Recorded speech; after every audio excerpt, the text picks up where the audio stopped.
Hi everyone, my name is Jason Arthur, and this is my justification video for SLO number 1, Culturally Relevant and Inclusive Literacy Environments. Whew, that is a mouthful.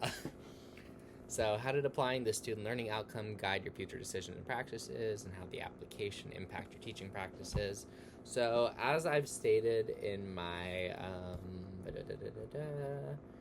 resource connections and also throughout my artifact submission, I am very lucky to currently work for a charter school that requires inclusion of diverse learning experiences, introduction of different cultures and different disabilities, just as a reminder to students that we are all the same no matter how different we may look, how different where we come from, or anything like that. We are all here for the same reason, to accomplish the same things in life. We are all just trying to get by and be the very best version of ourselves that we can be. So I walked into this surprised as I looked around my classroom to see how much we already have incorporated in. We have like a healthy array of books that cover different cultures, different races, different sexualities, things just to provide them in a positive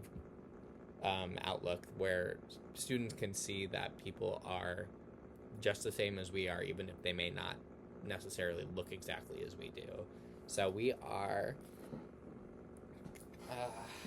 very good at providing visual examples. I have a lot of different photos of a lot of different people, a lot of different able-bodied, a lot of different family structures, a lot of different foods from different cultures, not to mention like a wealth of stories that share a lot of different people's experiences from all different places all around the world.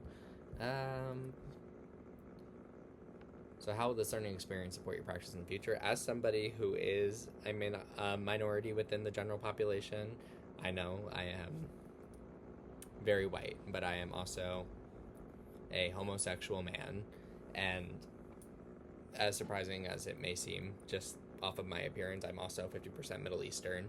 It just did not come across when I came out.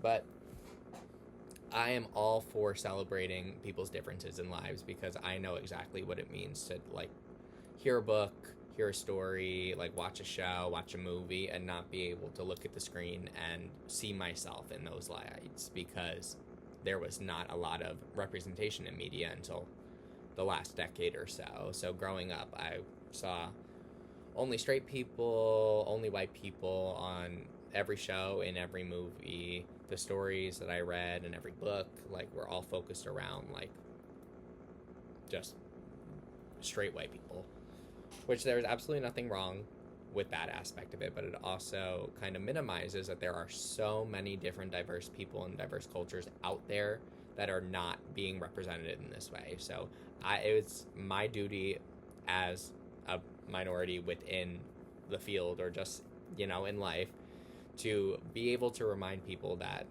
we are all the same, no matter how we look, how we act, who we date, whatever. So I've always been a big spokesperson for that kind of thing, because I never saw a lot of that growing up. I grew up in a very small town, in a very conservative area, so not a lot of people like me out there. So it's nice to be able to help the next generation be shaped to see that just because we are different doesn't mean that we are really all that different after all.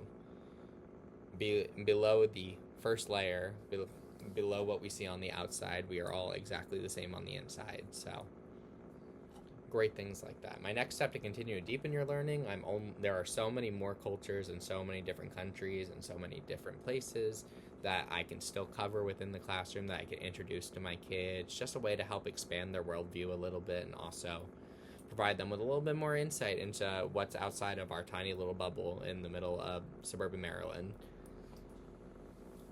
But yeah, overall, I am very happy to have seen like how much I've already incorporated in. I work very hard on a daily basis just to be able to remind kids that it doesn't matter if this person does this, or they act like this, or they say this, or they look like that. Like, we are all here for the same reason. We're all here to learn, we're all here to grow, and we are all here to make ourselves into better people. So I'm really happy to be able to have worked on an assignment like this, to be reminded that yes, it is great to celebrate diversity and inclusion in the classroom, as there are so many places who won't do stuff like that or will completely ignore stuff like that. So I'm grateful to be in a place where I get to celebrate that more, in a place where I get to celebrate other people around me and make everybody, give people the representation that I didn't personally get to see growing up. But other than that, I think that's it for me, so thank you.